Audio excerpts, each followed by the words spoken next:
What is up, guys? It is the Sound Alchemist, and today we have yet another epic Warhammer 40K 8th Edition battle report.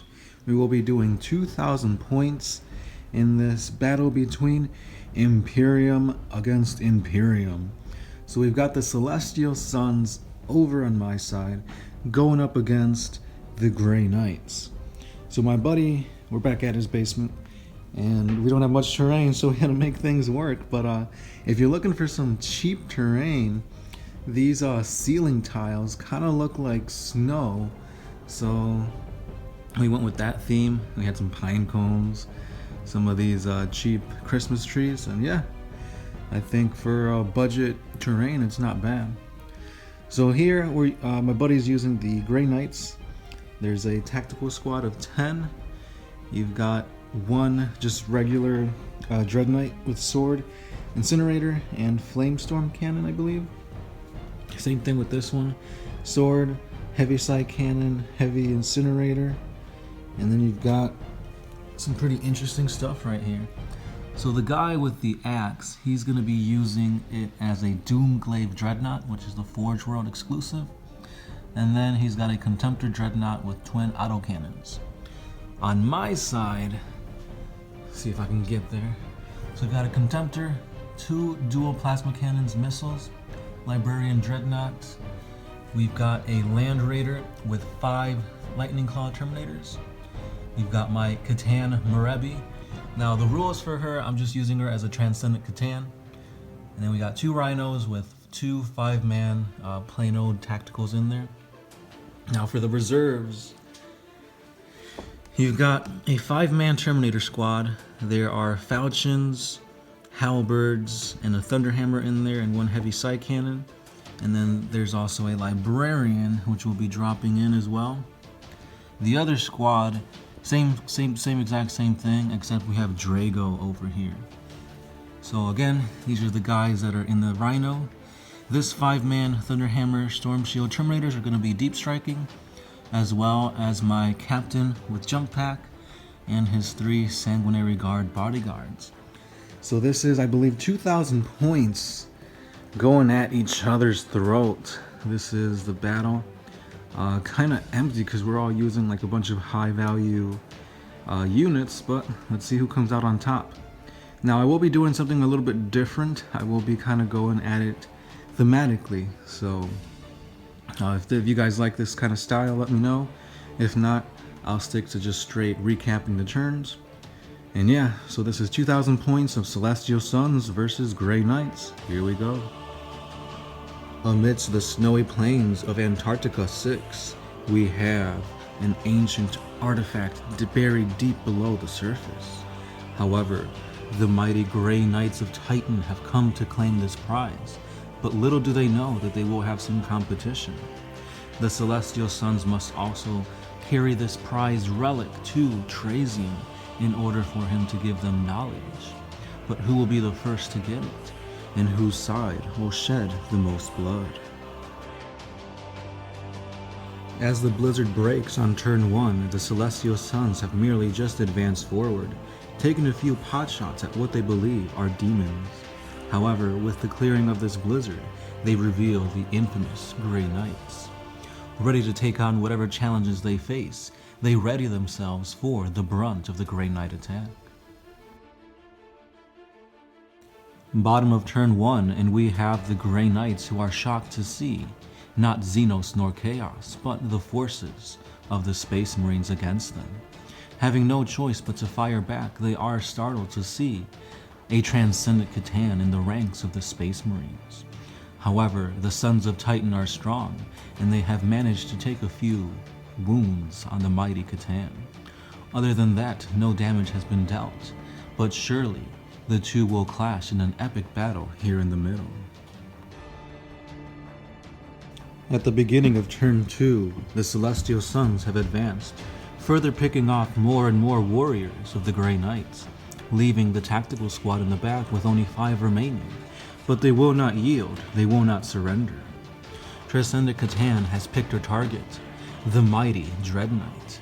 On the other side of the map, the Dreadnoughts of the Celestial Suns have advanced. However, We do have some angels screaming from the heavens, and they have landed. The Terminator squad has charged in on the Dread Knight, hoping to take it down, while the captain and his bodyguard has taken some shots on the Contemptor Dreadnought here. Who will come out on top during this epic battle? We will find out at the bottom of turn 2. On to turn 2, and the tides of war have changed for the Celestial Sons.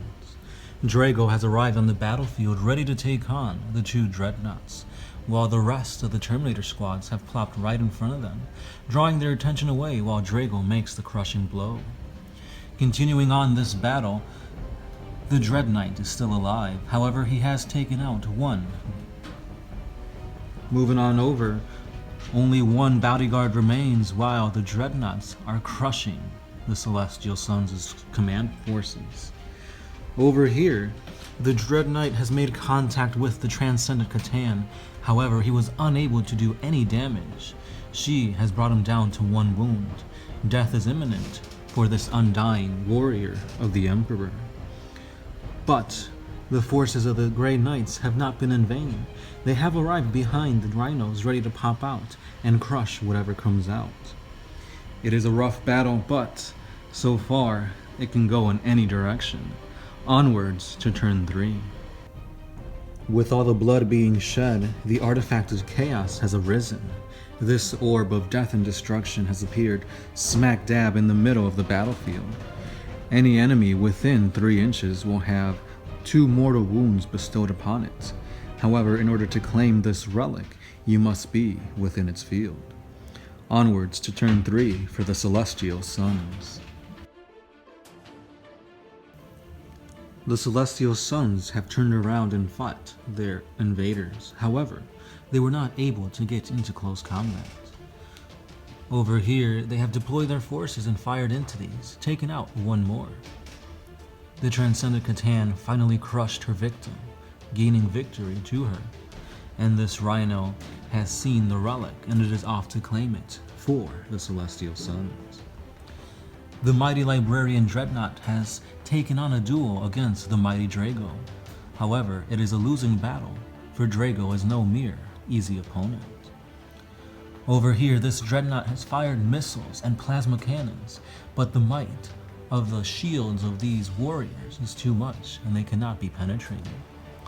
Over here, yet another victory for the Celestial Sons, for as the mighty Dread Knight has been taken down. Over here it is a losing battle. The command forces of the Celestial Sons cannot last another turn. Hopefully they will be saved by these brethren, but things are looking grim. And that is the end of turn 3 for the Celestial Sons. Onwards to the Knights of Titan. It is the bottom of turn 3, and the blood has been spilt on both sides. The Grey Knight Terminators have charged and taken out 2 of the Celestial Sons, while they have taken out 1 in return. Moving over to this other battle, the Grey Knights have also charged, leaving only 2 remaining, while 1 has perished in their ranks. The epic battle between Drago and the Librarian Dreadnought continues. However, nobody has been slain yet. Unfortunately for the Contemptor Dreadnought, he was overwhelmed by the might of the Grey Knight Terminators and the Librarian, being reduced to nothing. Over here, the tides of war have swung back and forth, for the captain has taken on his Contemptor and won, while the Doomglaive has taken out the final bodyguard, who will come out on top in this epic battle. Still, nobody has control of the relic, and that is the only thing that matters in this war. Turn 4 brings us great victories, but even worse defeats. The captain was saved all thanks to the charging ramparts of the Terminator squad, taking out the Doomglaive. But Drago has killed the Librarian Dreadnought, making a huge blow for the psychic prowess of the Celestial Sons. The Celestial Sons have made it to the relic, however they did take 2 wounds, and the Catan has now seen its prey, Drago. The battle between the 2 Terminator squads is almost over. Only 1 remains for the Celestial Sons, while 2 vicious warriors of Titan stand against him. Over here, still they remain alive, for nothing can take these two warriors of the Emperor down against the odds. Onwards to the Knights of Titan, turn 4. The chaotic energies of the relics scream across this planet as epic clashes begin to take place. Who will come out on top? The Terminators of the Grey Knights, or the Terminators of the Celestial Suns? The Librarian of the Grey Knights, or the Captain of the Celestial Suns? And finally we have Lord Drago combattling a transcendent Catan. Only one will come out on top. Who will it be? What a crazy epic turn of events this has been. But first, let's begin with these two Grey Knights over here charging in and doing some damage on the Rhino. No big deal. Unfortunately for the Celestial Suns, these two Terminators have taken the last Lightning Claw Terminator out. When it comes to the battle between Merebi and Drago, Drago unfortunately came within 3 inches of this chaotic relic, and once again he was sucked back into the warp, stealing the prey from Merebi. And then that brings us to this epic brawl between the mighty Librarian and his Terminators, and my Captain and his Terminators. One of my Thunderhammer Storm Shield's Terminator was taken out, while 2 in return were taken out of the Grey Knights. Over here, it is a devastating battle with my Captain only having 1 wound remaining. Will he survive? Let's find out in the final turn. On the final turns for the Celestial Suns, their Rhino was blown up, and they completely whiffed and did no damage to these 2 Grey Knights. Over here, the freaking Land Raider obliterated the 2 remaining Grey Knight Terminators, stealing the prey from Merebi. She's going to go in for the charge, but she did not. Over here, we still have control of the relic, and on to this epic battle. Let's see what has happened. Only 1 Grey Knight remains, while I still have 3 Thunderhammer Storm Shield Terminators.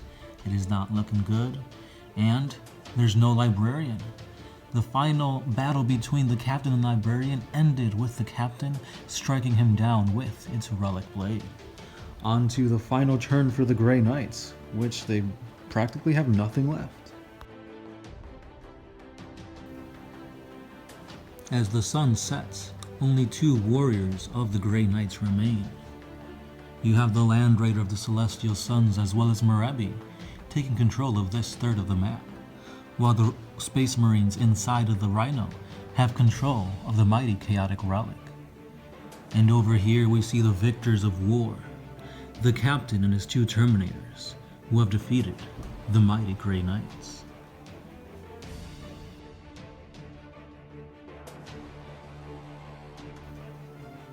Now I just want to say this was a crazy game with freaking. I mean, look at it. At the end of the game, it's barely a Celestial Sun victory. We were playing the relic, which the relic did pop up randomly at the beginning of turn 3. I forgot to mention that at the beginning of the game. So if you stayed long enough to see that, that's why that's there. But yeah, I used the Celestial Suns mainly with Blood Angel rules, and then I had the Transcendent Catan. If you guys want more lore on the Celestial Suns, there is a playlist which I will put at the end of it. And if you guys want to see more battle reports, I will also put that playlist at the end of the video as well. Now, this battle was a little bit special because, like I said, I added a little bit of narrative to it. So if you want to see the full narrative of the battle between the Grey Knights and the Celestial Sun on this snowy planet, that lore will be put out, if not tomorrow, the day after that. So check it out, guys. And yeah, this was a hard-fought battle. Good job for my buddy piloting the Grey Knights, but at the end of the day, Celestial Suns came out victorious. On to the next battle, guys.